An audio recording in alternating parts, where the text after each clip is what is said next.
Y contigo otra vez, ¿vale?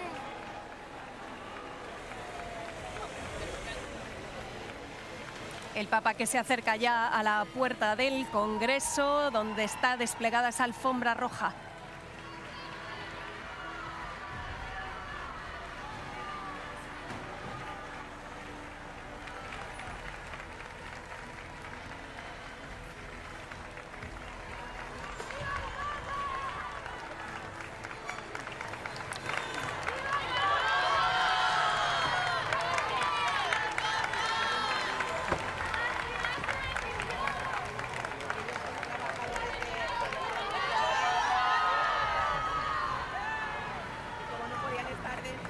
La presidenta del Congreso y el presidente del Senado juntos en esa alfombra roja para recibir al pontífice en esta sesión conjunta de Congreso y Senado.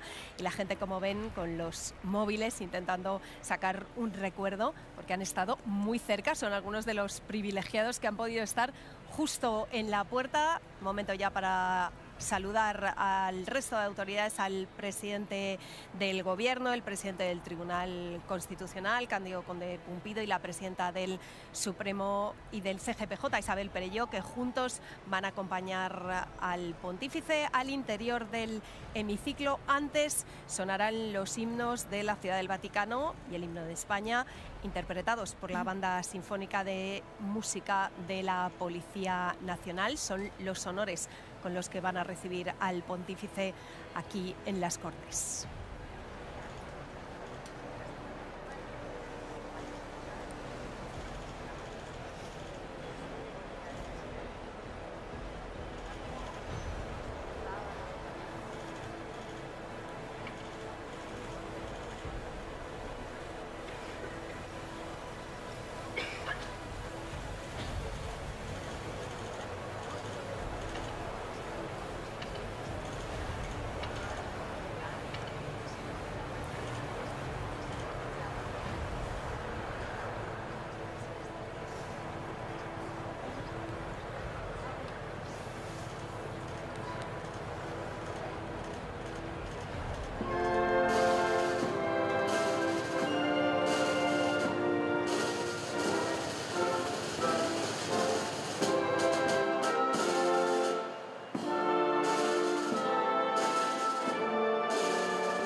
Los himnos del Vaticano y el himno de España sonando para recibir al Papa aquí en el Congreso, ya la comitiva colocándose. Una imagen muy potente la que estamos viendo, el primer Papa que habla en este Parlamento con todo lo que eso conlleva, ¿no? Desde luego, es un viaje apostólico del Papa a España, al que se le está dando pues, el tratamiento de su otro sombrero, ¿no? El de jefe de Estado del Vaticano, que por primera vez va a hablar un Papa en el Congreso, ¿no? Ante el Congreso y el Senado. Así que es un día bueno, realmente histórico en el que pues mucha gente espera con impaciencia y con interés lo que pueda decir dentro del hemiciclo.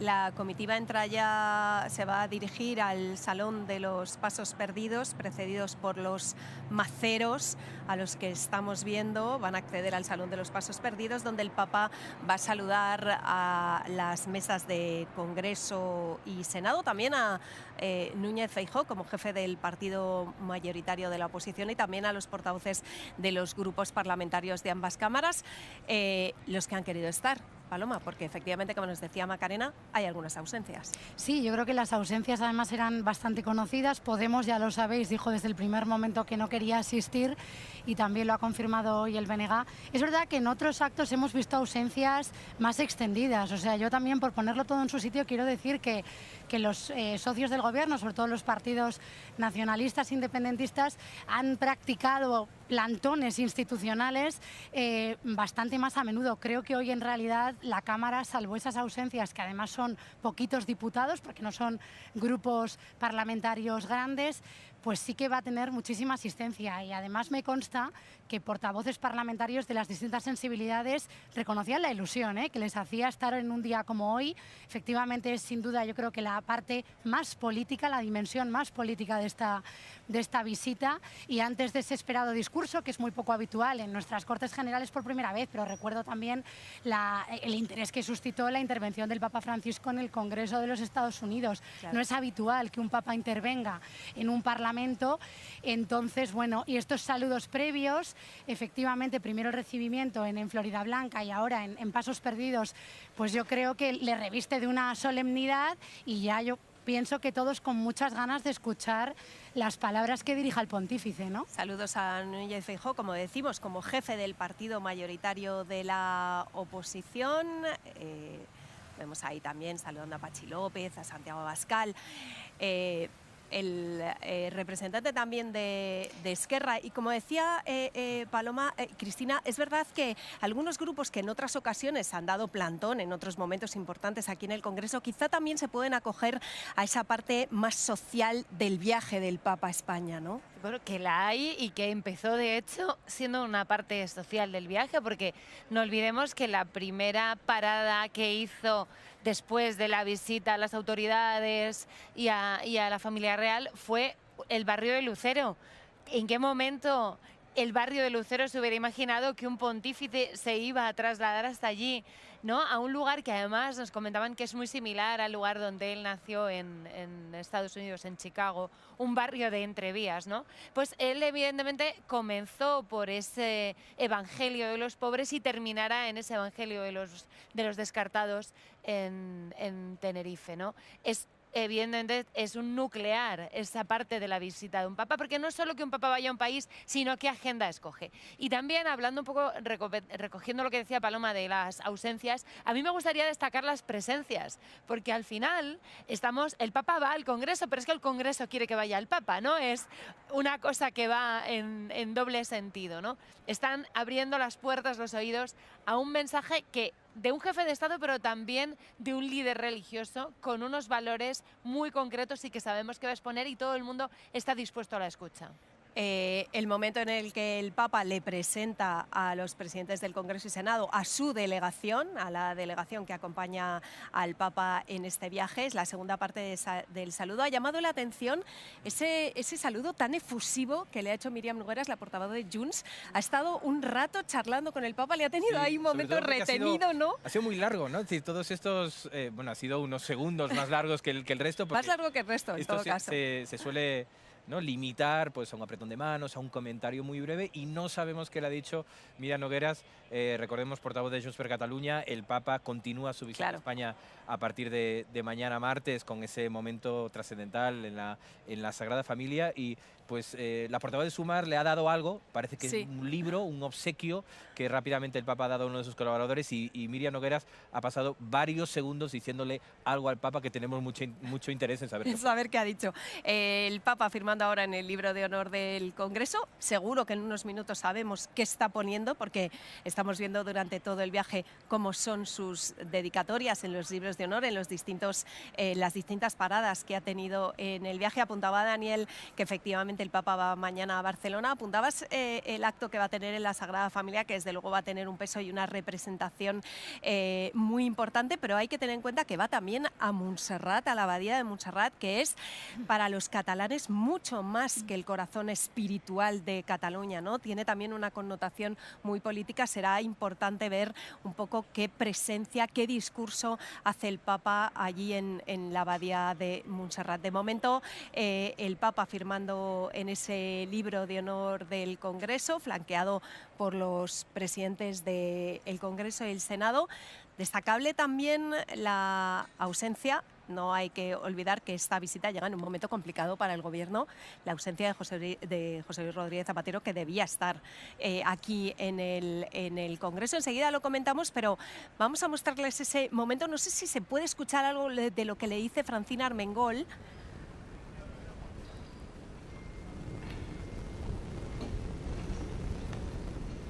Es difícil escuchar lo que le está diciendo, estamos lejos. Lo que le está explicando son los dos regalos que el Congreso y el Senado le van a hacer al pontífice. Un facsímil del Liber Orarum, del libro de las horas, que va a ser el regalo del Congreso, un manuscrito del siglo XV, un libro de oraciones y salmos que está decorado con magníficas ilustraciones. El original, por cierto, está en una caja fuerte del Congreso y se saca solo en ocasiones muy especiales. Y el Senado, que le va a regalar también un facsímil, un manuscrito del Beato de Liébana, ese códice de Fernando I y doña Sancha. Se lo están explicando. No sé si contaban las malas lenguas que había habido ahí un poco de pique de regalos, ¿no?, entre el Congreso y el Senado, que cada uno le quería hacer un regalo especial al pontífice. Incluso decían que había habido un poco de...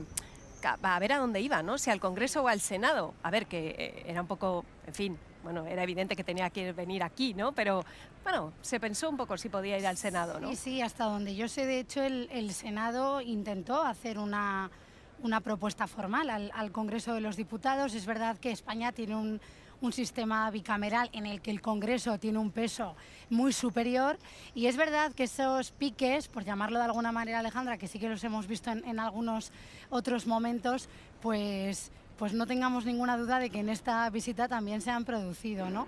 Bueno, efectivamente estaba bastante claro que esta sesión conjunta, en la que hay que decirlo, están diputados, pero también están senadores, están los parlamentarios de las Cortes Generales, se hace aquí en la Cámara Baja, en el Congreso de los Diputados, con representación, por supuesto, de las dos presidencias y de parlamentarios de ambas cámaras, ¿no? Por cierto, que me cuentan, me soplan por aquí por el pinganillo, que Barbero, el diputado de Sumar, le ha entregado al Papa una carta del sindicato de inquilinas. Bueno, pues todo un gesto, ¿no? Porque lo que estamos viviendo es casi un milagro, ¿eh? Es decir, en la España polarizada y llena de disputas, pues es verdad, el Senado intentó que este acto se trasladara allí. Es verdad que todas las administraciones, pues la presidencia del Gobierno, la Comunidad de Madrid, la Alcaldía, el Congreso, el Senado, quieren tener su minuto de gloria y su minuto de cercanía, logrando un equilibrio, ¿no?, de cierta tranquilidad en una España que atraviesa un momento de alta polarización, que seguramente será objeto de comentarios del Papa, ¿no? Con lo cual, bueno, estamos viendo un momento de cierta tranquilidad en medio de una tormenta política que contamos a diario, ¿no? Bueno, vamos viendo milagro tras milagro, porque os recuerdo que ayer en el Movistar Arena estaban subidos Unai Sordo, Pepe Álvarez, Garamendi y Ángela de Miguel leyendo un manifiesto común por un pacto social con una mirada, un interés. Un momento muy ¿no? importante, teniendo en cuenta el momento que están atravesando sindicatos y patronal, ¿eh? Fue una imagen muy potente. Y estaban encantados, os lo digo de verdad desde dentro, y para ellos fue muy importante redactar esto, y estaban volcados y emocionados en que cada palabra tuviera un significado importante y potente, que la tuvo, y yo espero que eso no se quede, y esto es fundamental. Lo que va a pasar hoy, lo que pasó ayer, lo que pasó antes de ayer, no se quede en una visita del Papa anecdótica, sino que realmente sirva para emprender un camino, si no común, al menos de sentar bases de un diálogo. Comentábamos hace un segundo las ausencias, destacaba Cristina también las presencias, pero desde luego una ausencia destacada, y no podemos olvidarnos del momento político en el que estamos viviendo, es la ausencia de José Luis Rodríguez Zapatero, que como sabemos está imputado. Era uno de los expresidentes que como expresidente estaba invitado a este acto y sin embargo ha declinado. A ver, era de esperar que declinara estar aquí, pero también es una imagen, ¿no?, de lo que está pasando. Era de esperar. La visita llega en un momento, es decir, el gobierno no lo oculta, ¿no?, que es un respiro en medio de una actualidad política protagonizada por los casos de supuesta corrupción dentro del partido o del entorno del partido del presidente, ¿no? José Luis Rodríguez Zapatero, pues desde que se conoció su citación como investigado, pues está recluido en su casa preparando su defensa sin actividad pública, y haber aparecido hoy pues sería desde luego bastante incómodo para él y para un acto que tiene otro tipo de protagonismo, ¿no? Estamos asistiendo a una semana donde se habla de otras cosas en medio de una actualidad política pues copada y protagonizada por asuntos judiciales. Sí, no estuvo ya Rodríguez Zapatero el sábado en el acto del Palacio Real. Estamos viendo, perdona, Paloma, cómo sube ya las escaleras hacia la presidencia de ese salón de sesiones. Vamos a ver el momento.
Es desde luego una imagen para la historia, el hemiciclo puesto en pie, recibiendo al Papa. Del Senado, presidenta del Tribunal Constitucional, presidenta del Tribunal Supremo y del Consejo General del Poder Judicial, miembros del Congreso y del Senado, autoridades, señoras y señores. Es para mí un gran honor, en nombre del Congreso de los Diputados y del Senado, dar la bienvenida a Su Santidad el Papa León XIV en esta sesión conjunta de las Cortes Generales. Le recibimos con respeto institucional, con afecto sincero y con la conciencia del significado profundo que tiene su presencia hoy en esta Cámara, sede de la representación democrática del pueblo español. Su visita constituye un momento de especial relevancia para nuestro país y para nuestras instituciones, porque en tiempos de incertidumbre global y de una polarización que amenaza con debilitar las democracias, necesitamos más que nunca espacios de encuentro capaces de convocarnos alrededor de aquello que compartimos: la lucha por la dignidad humana, la justicia y la esperanza. Sus palabras, las primeras de un pontífice en esta Cámara, serán recordadas como un pertinente símbolo. Ante la adversidad, nuestra fortaleza descansa en la unión y el acuerdo. En esta casa parlamentaria, que hoy le abre las puertas, se vertebra una democracia plural y abierta, construida sobre el respeto a la libertad de conciencia y el valor del diálogo. Diálogo, respeto y también escucha activa, tres artífices fundamentales para la libertad de nuestras sociedades, cuya confianza en unas instituciones públicas sólidas, cercanas y transparentes es crucial para la estabilidad de las democracias. Desde esta convicción le damos hoy la bienvenida, con la voluntad de escuchar y con el convencimiento de que el entendimiento entre instituciones, culturas y pueblos es imprescindible para afrontar los grandes desafíos de nuestro tiempo. El filósofo místico y poeta mallorquín Ramon Llull escribió: «La justicia te proporcionará paz y también trabajos». Y estas palabras, que vieron la luz allá por el siglo XIII, podrían vertebrar de punta a punta el cometido que hoy nos apremia: el descomunal reto colectivo de trabajar unidos y unidas por los derechos humanos. En esta época que vivimos, atravesada por cambios profundísimos y aquejada de una drástica inquietud, donde solo unos pocos de los más fuertes imponen la masacre de miles de los débiles con total impunidad, donde el orden internacional conocido se quiebra un poquito cada día, alejándose de aquellas normas que pretendieron restablecer la convivencia tras la desolación, no queda más remedio que reunirnos en torno a lo esencial y reformular las medidas que nos comprometan con la configuración de un mundo más justo. Es urgente posicionarse en el lado correcto. La paz ha de ocupar de nuevo el centro de la acción política internacional. La paz de la que hablaba Ramon Llull, la paz que impone la justicia, la paz dialogada y con vocación de permanencia. Una tarea ardua y minuciosa que requiere valentía, diplomacia y cooperación. Una paz que exige defender y respetar plenamente el derecho internacional humanitario, fortalecer las instituciones multilaterales y preservar los espacios comunes desde los que las naciones pueden responder juntas a desafíos que ninguna puede resolver por separado. Nuestro cometido jamás ha de ser multiplicar los conflictos, sino trabajar codo con codo para solucionarlos. El multilateralismo es una condición para la posibilidad de la convivencia internacional y una garantía frente a la fragmentación, el aislamiento y la imposición de la fuerza y la sinrazón. Hay que restaurar el orden internacional, deben imperar las leyes, no la fuerza, deben vencer el humanismo y la solidaridad. Y solo vencerán, qué duda cabe, si concentramos nuestro empeño en las tareas democráticas que las sociedades a las que representamos nos recomiendan. Sabemos bien cuáles son estas tareas: la lucha contra la pobreza, contra la precariedad y contra la violencia, todas las violencias, la violencia de género, la violencia racista, la violencia que premia el privilegio frente a la vulnerabilidad, el reparto equitativo de los bienes, el progreso como un bien común, la igualdad real y efectiva entre mujeres y hombres, combatir el cambio climático con políticas responsables, la defensa de la salud como un derecho universal, construir sociedades empáticas, hospitalarias, regidas por políticas integradoras y de cohesión que pongan a las personas en el centro y protejan la dignidad de todos y de todas, también de las personas migrantes, también de las personas más desfavorecidas. O alguna tarea concreta a la que su santidad hacía referencia, como la llaga abierta que suponen los abusos en la Iglesia y la reparación y la indemnización a las víctimas, que tanto se ha hablado en las Cortes Generales, sobre todo a raíz del riguroso informe que nos presentó el Defensor del Pueblo. En definitiva, señorías, como les decía, tenemos la tarea fundamental de acabar con las desigualdades. Acabar con las desigualdades desde el convencimiento de que la diferencia y la multiplicidad son signos de riqueza y de que el futuro, como también el pasado, se siembra en el fértil abrazo entre culturas.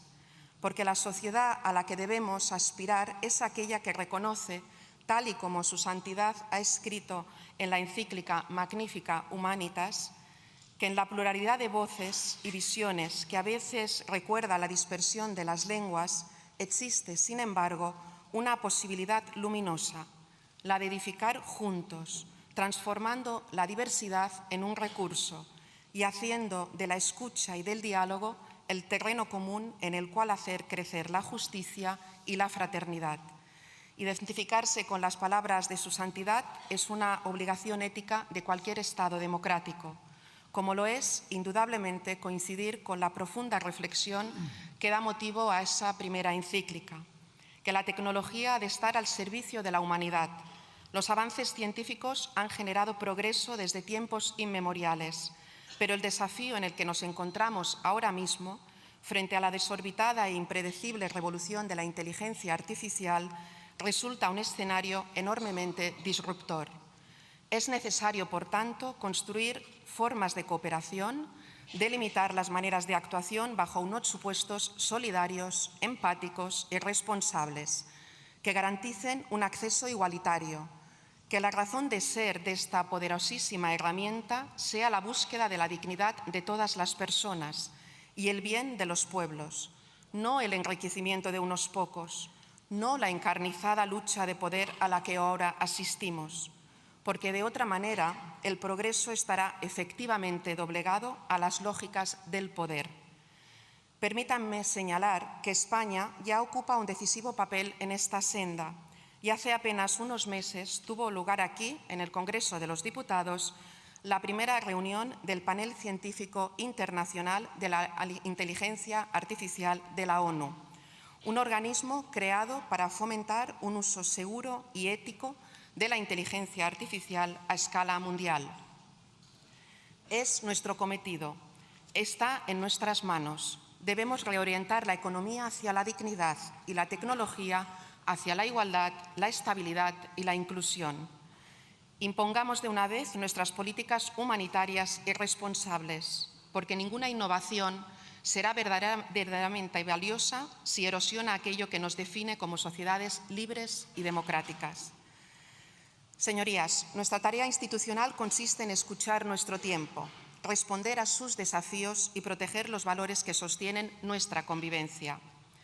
Hoy, esta Cámara reafirma su compromiso con la paz, con la cooperación internacional, con la igualdad, con la defensa de los derechos humanos y con la dignidad inviolable de todas las personas.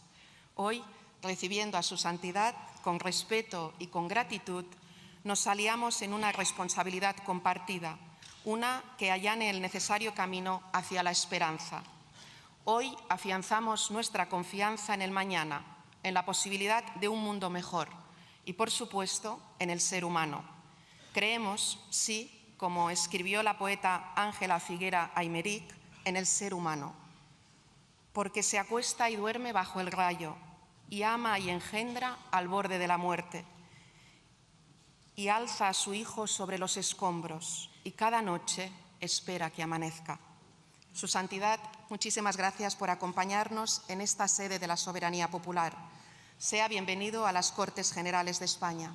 Tiene usted la palabra. Estamos ansiosos por escucharlo.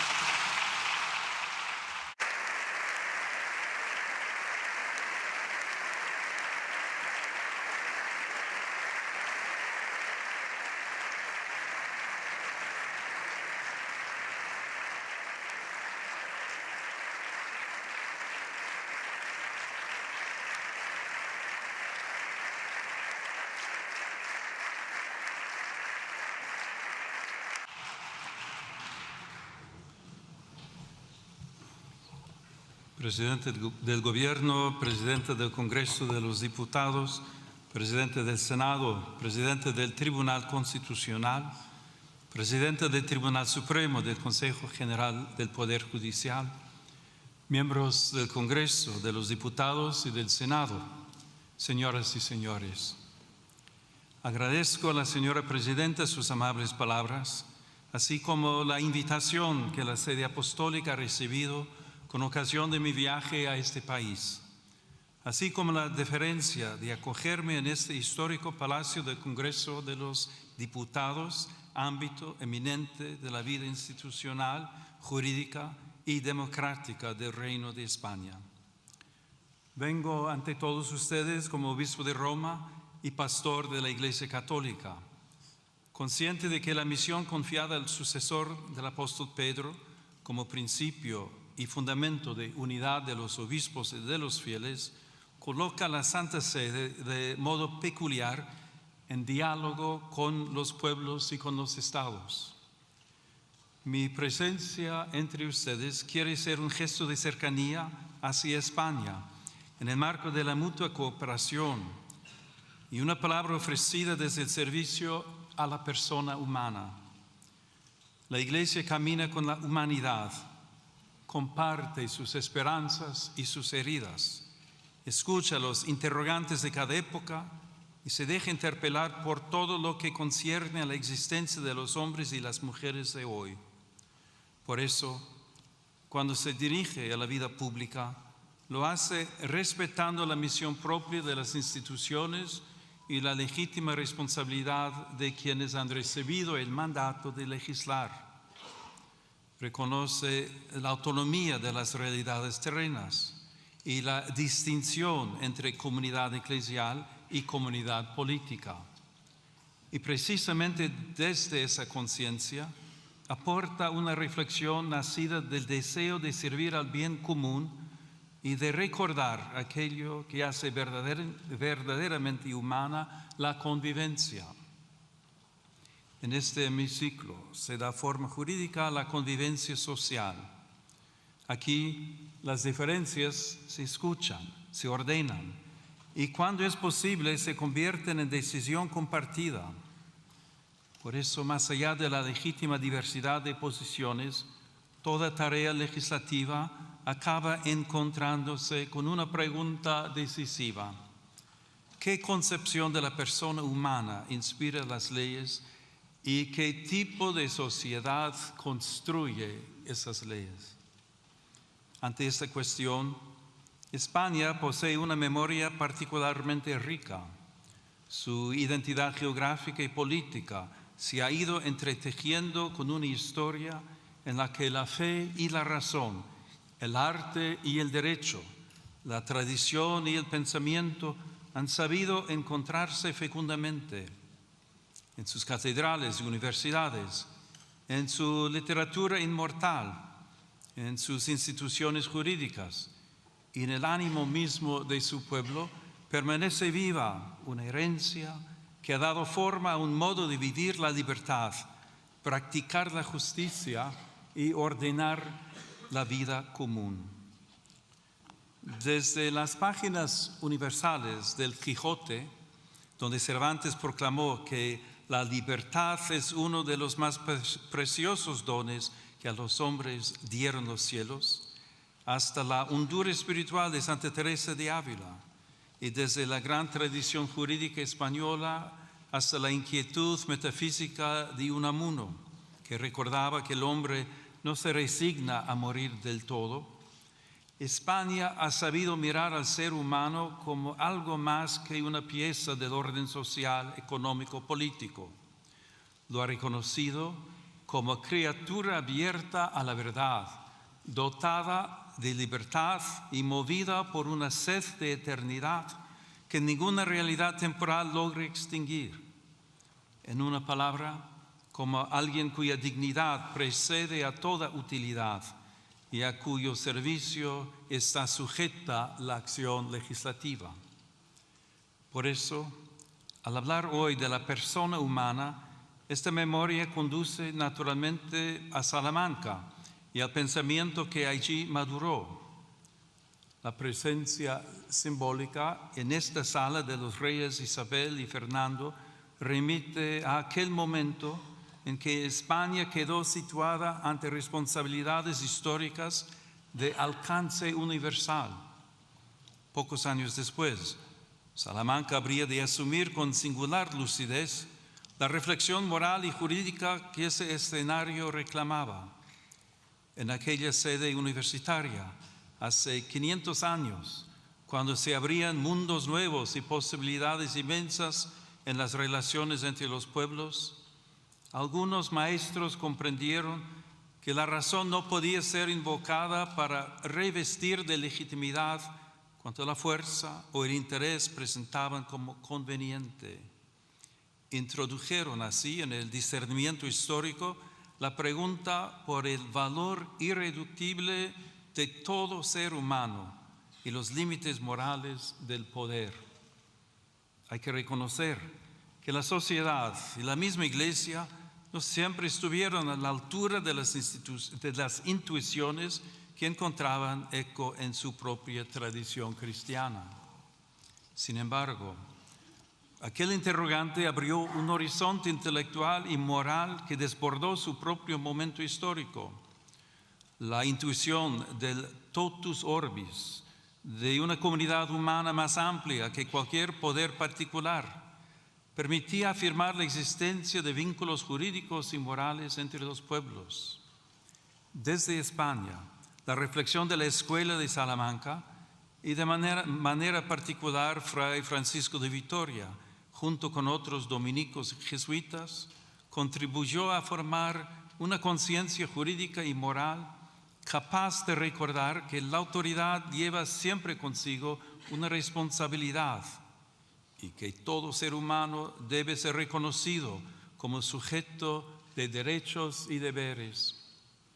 Ese anhelo sigue hablando también hoy, que la dignidad, la justicia y el bien común sean la medida de las relaciones sociales, tanto a nivel nacional como a nivel internacional. Esta es una de las grandes herencias de España, haber unido la acción histórica con la lucidez de la razón moral. Aquella contribución, nacida a orillas del Tormes, trascendió las aulas y las bibliotecas y llegó a formar parte de una conciencia más amplia, compartida por la comunidad internacional que sigue preguntándose cómo construir la paz sobre el reconocimiento de la persona y no sobre la imposición de la fuerza. Ese legado vive también en estas Cortes, cada vez que el legislador se pregunta cómo hacer que lo posible sea justo, que lo legal sea verdaderamente humano y que la voluntad de la mayoría custodie aquellos bienes que pertenecen a todos y respete aquello que ninguna mayoría puede legítimamente vulnerar. La pregunta salmantina sigue acompañando la tarea de quienes sirven a la vida pública. Hoy, los nuevos mundos que se abren ante nosotros ya no se dibujan en los mapas, se despliegan en la técnica, en la economía, en la biomedicina y en el universo digital, donde el poder humano alcanza ámbitos cada vez más delicados de la vida personal y social. El progreso ofrece posibilidades admirables y hoy lo vemos en modo singular en el desarrollo de la inteligencia artificial y las nuevas tecnologías. Como he recordado en mi reciente encíclica, la tecnología en sí misma no es neutral porque toma el rostro de quien la concibe, la financia, la regula y la utiliza. Por eso, ante las transformaciones de nuestro tiempo, nuestro discernimiento debe centrarse en qué lugar ocupa la persona humana en nuestras decisiones y cómo se plantean hoy de manera nueva la dignidad del trabajo, la solidaridad, la política social y el bien común. Este discernimiento comienza por una afirmación primera. Toda sociedad auténticamente justa se edifica sobre el reconocimiento de la dignidad inviolable de la persona humana. Tal dignidad precede a toda concesión del Estado y no puede quedar subordinada a consensos sociales mudables o al vaivén de las mayorías de cada momento. Pertenece a todo ser humano por el hecho mismo de existir y por eso debe orientar todo ordenamiento jurídico positivo. La fe cristiana la proclama a partir de la revelación. La razón humana puede reconocerla como exigencia inscrita en la verdad del hombre. Cuando esta convicción permanece viva, el derecho se convierte en amparo de todos y en garantía frente a la imposición de intereses y agendas particulares. Sobre este fundamento, me corresponde pronunciar hoy una palabra serena y firme ante quienes tienen la grave responsabilidad de ordenar jurídicamente la convivencia social. Esta convivencia puede verse amenazada por la cultura del descarte, como tantas veces advirtió el Papa Francisco. En este sentido, si la vida deja de ser reconocida como un valor fundamental, ¿qué futuro pueden tener nuestras sociedades? ¿Puede llamarse plenamente justa una comunidad que deje en la sombra al niño aún no nacido, al anciano, al enfermo, a quien sufre en silencio o a quien depende enteramente del cuidado de los demás? La defensa de la vida humana no es una cuestión parcial ni un interés confesional, es una meta de civilización. Toda vida humana debe ser reconocida y custodiada desde su concepción hasta su ocaso natural, en cada circunstancia de su existencia. Cuando esta certeza se oscurece, los más vulnerables son las primeras víctimas y la ley pierde su significado más profundo, servir y proteger a cada persona. Por eso la grandeza moral de una nación se manifiesta sobre todo en su capacidad de acompañar, proteger y amar aquellas vidas que atraviesan mayor fragilidad. El bien común es, en cierto modo, la forma social de la dignidad humana. No consiste en la mera suma de intereses particulares, sino en el conjunto de condiciones de la vida social que hacen posible a las asociaciones y a cada uno de sus miembros el logro más pleno y más fácil de la propia perfección. Cuando el bien común deja de ser horizonte compartido, la acción pública corre el riesgo de fragmentarse en intereses parciales, incapaces de custodiar aquello que pertenece a todos. En este contexto, reviste particular importancia la familia, realidad humana primera y fundamento natural de la comunidad. En el hogar se entrelazan las generaciones y se transmite una memoria viva que da continuidad interior a la sociedad. Allí donde la familia es sostenida, se fortalece también la estabilidad espiritual y social de las naciones. La familia será siempre la primera escuela de humanidad en la que se aprende, antes que en cualquier otro lugar, la gramática elemental de la convivencia. Recibir la vida, cuidar al otro, perdonar, servir y pertenecer. También las instituciones educativas ocupan un lugar decisivo en esta tarea. En ellas, las nuevas generaciones pueden aprender a buscar y amar la verdad y a cuestionarse sobre el sentido de la vida y la dignidad de cada persona. Por eso, muchos padres deseosos de que sus hijos aprendan a relacionarse, a pensar con espíritu crítico y a adquirir valores sólidos, depositan en ellas grandes esperanzas como valiosas aliadas en su educación. Esta colaboración ha de respetar siempre el derecho primario e inalienable de los padres a elegir el tipo de educación y de formación que reciben sus hijos, en coherencia con sus propias convicciones morales, culturales y religiosas. La afirmación de la dignidad humana no puede permanecer abstracta cuando tantas personas se ven obligadas a dejarlo todo para buscar paz, seguridad y futuro. También el trágico drama migratorio interpela hoy la conciencia de las naciones y el fundamento ético del orden internacional. Numerosos hombres, mujeres y niños se ven obligados por circunstancias muchas veces dramáticas a partir de sus comunidades y dejar atrás seres queridos, historias y vínculos. Esta realidad rebasa cualquier lectura puramente demográfica o económica. Constituye una cuestión eminentemente moral y jurídica. Ahí donde una persona es discriminada por su origen nacional, étnico, religioso o lingüístico, o por su condición económica y social, se vulnera gravemente el principio universal de la igual dignidad de todos los seres humanos. La situación de los migrantes y refugiados exige una respuesta que mire a las personas, afronte las causas que las obligan a partir y vaya más allá de la mera gestión de flujos. De ahí nace una doble exigencia de justicia social: ofrecer vías seguras y legales, una acogida respetuosa y posibilidades reales de integración, y promover al mismo tiempo el derecho a permanecer en la propia tierra, trabajando para que nadie tenga que abandonar su hogar por falta de paz, seguridad o condiciones dignas de vida, por las desigualdades económicas y los efectos de la crisis climática.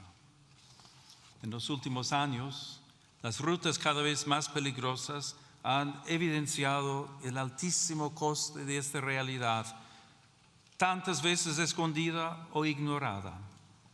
Muchas personas siguen siendo presas de traficantes y contrabandistas que se aprovechan de su desesperación.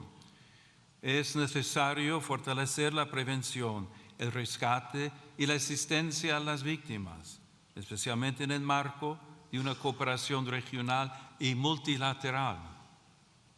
Ninguna nación puede afrontar por sí sola un desafío de esta magnitud. Por ello, es indispensable una respuesta coordinada, solidaria y eficaz, capaz de garantizar protección, acogida y oportunidades reales de integración a quienes emigran. Cuando la respuesta institucional se hace cercana, justa y coordinada, las fronteras dejan de ser lugares de abandono y pueden convertirse en espacios de protección responsable de la dignidad humana. Señorías, el mundo atraviesa una profunda crisis espiritual y cultural que se manifiesta en múltiples formas de violencia, polarización y desconfianza recíproca. En este contexto, la paz se presenta como una aspiración política y más aún como una verdadera exigencia moral.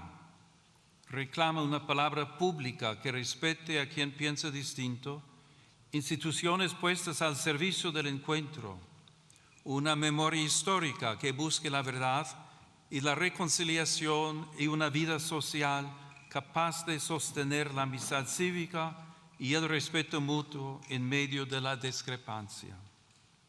En el plano internacional, la paz exige valentía diplomática, responsabilidad ética y una visión de futuro fundada en el respeto a la identidad de cada pueblo y en la obligación de los estados de resolver sus controversias por los caminos pacíficos que ofrece el derecho internacional. Toda guerra constituye, en última instancia, una dolorosa derrota de la capacidad de negociar y también de aquella conciencia común de la humanidad que reconoce vínculos de justicia entre las naciones. Las armas pueden imponer un silencio temporal, pero nunca podrán edificar una paz auténtica y duradera. Por eso, preocupa que en diversos lugares del mundo y también en Europa vuelva a presentarse el rearme como respuesta casi inevitable ante la fragilidad del escenario internacional. La verdadera seguridad, en cambio, nace de la justicia, del diálogo paciente, del respeto al derecho internacional y de una política capaz de poner la vida de los pueblos por encima de los intereses que se benefician de la guerra. También el desarrollo de las nuevas tecnologías y de la inteligencia artificial en el ámbito militar exige una vigilancia ética rigurosa para que las decisiones sobre la vida y la muerte nunca sean descargadas sobre automatismos ni sustraídas a la responsabilidad moral de la persona humana. La comunidad internacional está llamada a redescubrir el valor indispensable del diálogo como camino paciente hacia acuerdos justos y duraderos, fundados en el respeto a los tratados, en la transparencia de la acción diplomática y en la voluntad sincera de anteponer la paz al recurso a la fuerza. De ahí nacen la confianza y la esperanza. Como recuerda el lema de la Unión Europea, in varietate concordia, la unidad verdadera no uniforma, sino que cohesiona en la diversidad, haciendo de las culturas, sensibilidades y tradiciones una ocasión de enriquecimiento mutuo. Asimismo, dentro de las propias sociedades es urgente construir una cultura de la reciprocidad. La pluralidad política no debería degenerar en descalificación permanente del adversario. En una convivencia madura, incluso el conflicto puede convertirse en camino hacia la paz cuando las diferencias se dejan mitigar por la escucha y se ordenan al reconocimiento de las necesidades, los anhelos y las capacidades de todos. Pero la paz no es solamente una realidad política o institucional. Nace también en la conciencia, allí donde el rencor, la indiferencia y el odio ceden espacio a la reconciliación. Por eso se instaura y se protege también a través del lenguaje. Las palabras pueden abrir caminos o cerrarlos, pueden iluminar la realidad o deformarla hasta hacer imposible el encuentro. Quienes ejercen una responsabilidad pública tienen por eso una especial obligación de custodiar la palabra para desarmar el lenguaje.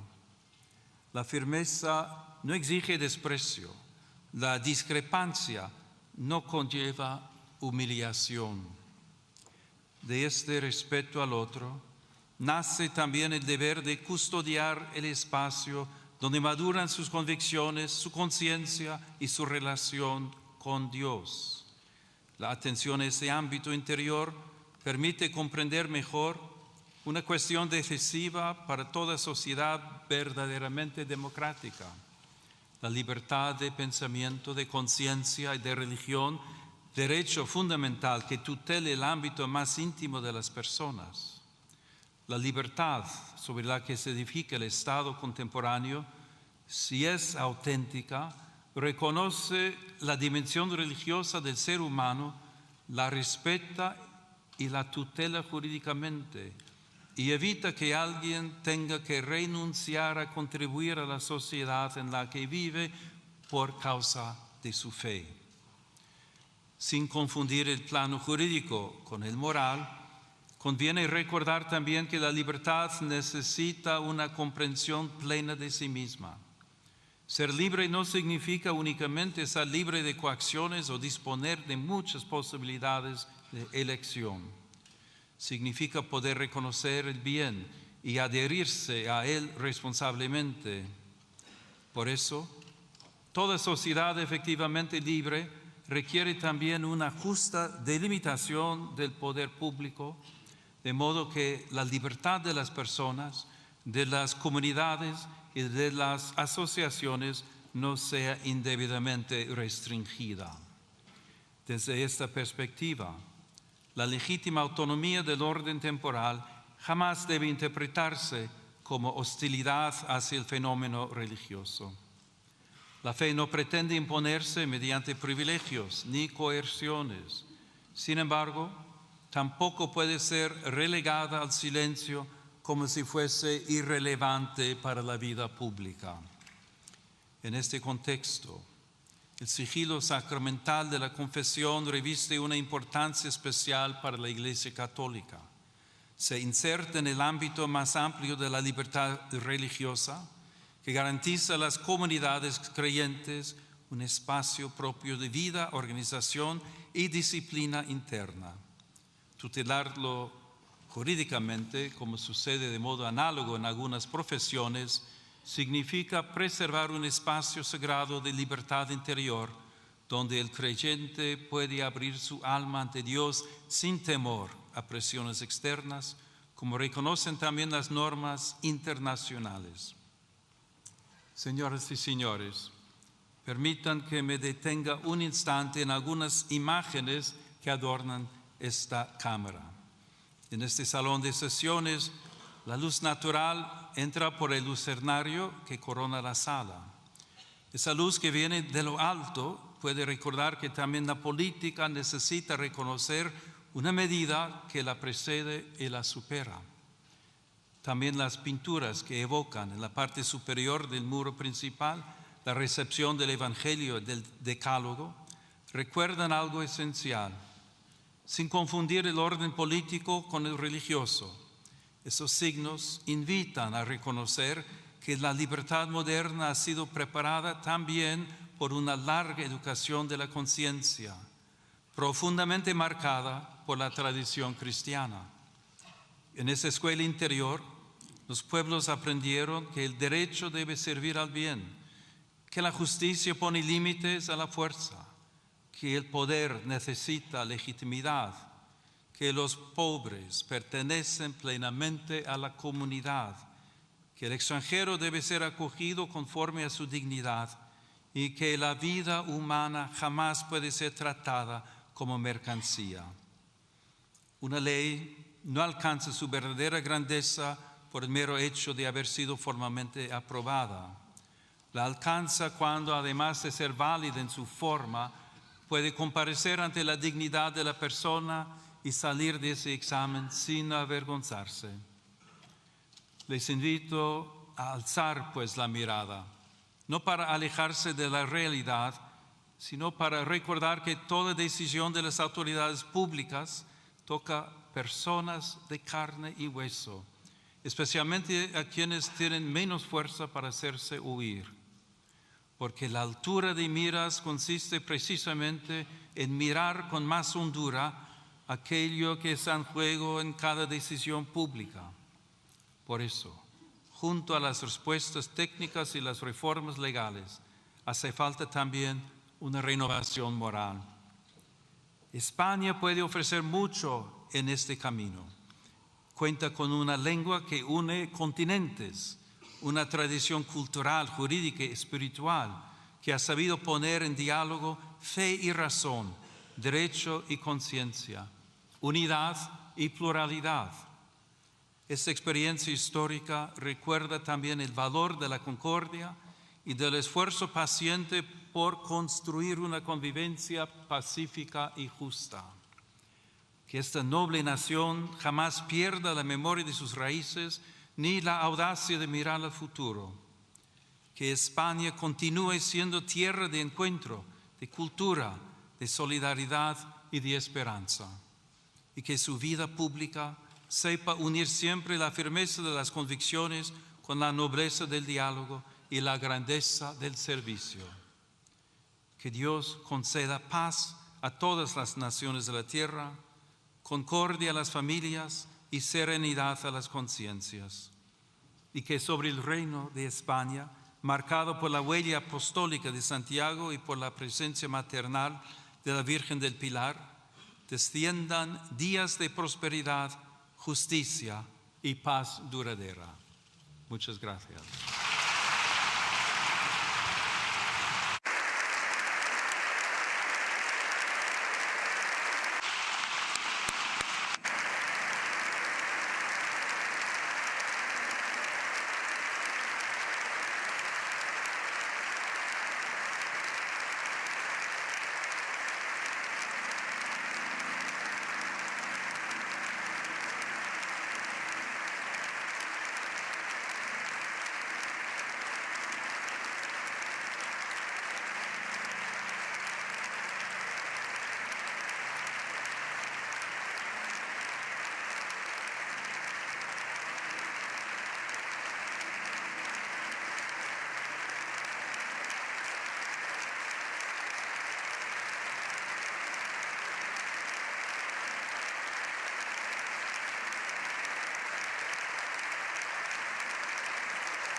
El Papa León XIV agradeciendo esa larguísima ovación de los diputados y senadores puestos en pie aquí en el Congreso de los Diputados después de este largo discurso, media hora de discurso con las palabras de León XIV, el discurso más largo que ha hecho desde que pisó tierra en nuestro país, gestos de agradecimiento, un largo discurso en el que ha tocado innumerables asuntos, la inmigración, la polarización, la crispación política, la actualidad internacional con esa petición de paz y de valentía a los países.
El Papa que se retira después de esa larguísima ovación, creo que han sido casi 7 minutos de ovación después de ese largo discurso de León XIV en esta sesión en el Congreso. Larguísima ovación. Paloma y Daniel, que hacéis más crónica parlamentaria, yo no sé si habíais visto alguna vez una ovación tan larga, un aplauso tan largo. Bueno, quizás hay algún precedente con la proclamación de Felipe VI, es decir, ha habido en el Congreso algunos debates solemnes, pero la ovación seguía, y porque el Papa se ha ido. Exacto. Porque si no, quizás hubiera continuado esta ovación al Papa en un discurso con muchísimo contenido, con muchas conexiones con España y con palabras para todos, ¿no?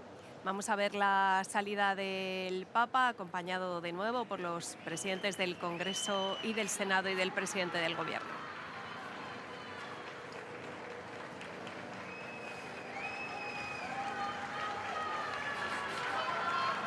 Creo que se pueden escuchar los gritos de la gente que tenemos justo aquí al lado del set, unos pocos privilegiados que han podido acercarse a esta carrera de San Jerónimo. Decía Daniel, un discurso largo, el más largo desde luego desde que ha llegado a España, con muchos temas que le habrán gustado al Gobierno seguro. Vamos a ver la salida del Papa.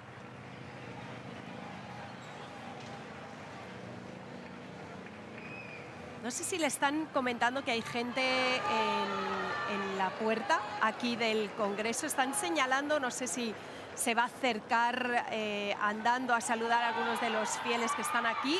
Creo que sí, porque le están haciendo unos gestos y yo creo que el Papa se va a acercar andando, lo estamos viendo.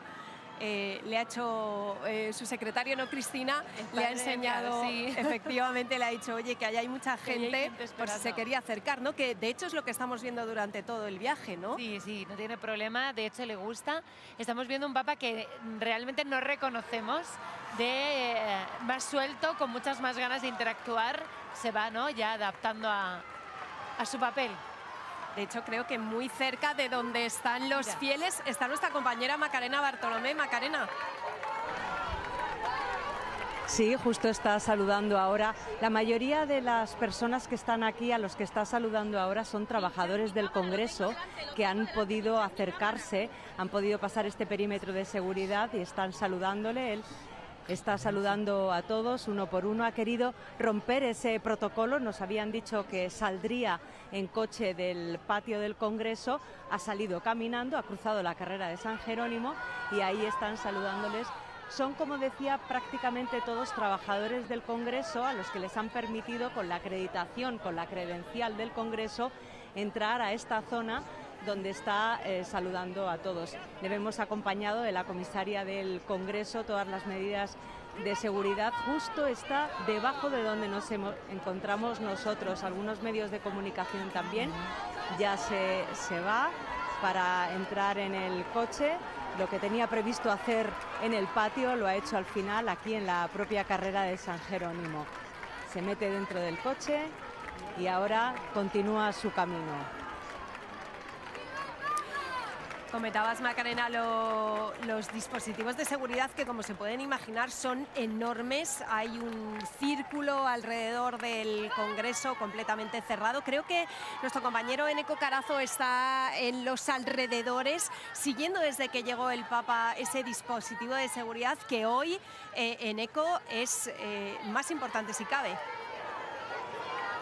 Claro, yo le preguntaba a policía, buenos días, ¿cuáles son los momentos críticos? Dicen todos en un viaje como este, en una visita como esta, y precisamente este momento que hemos visto en el que se rompe el protocolo, que no está previsto, que no está en el guión, y el Papa se acerca a la gente, supone un reto todavía mayor para esa cápsula de seguridad que rodea al Papa y que le acompaña en esos momentos críticos, como son también cada vez que sale al exterior y se traslada tanto en este vehículo blindado como en el Papamóvil, como vamos a ver esta misma tarde. Durante toda la mañana ha estado sobrevolando sobre nosotros un helicóptero de la Policía Nacional y a primera hora ya unidades de subsuelo han revisado cada una de las alcantarillas, también los guías caninos, cada uno de los rincones, para que no hubiera ningún paquete que pudiera ser sospechoso. Todo para garantizar la seguridad del Papa, también la de los miles de peregrinos que están hoy aquí en torno al Congreso y también la del resto de autoridades.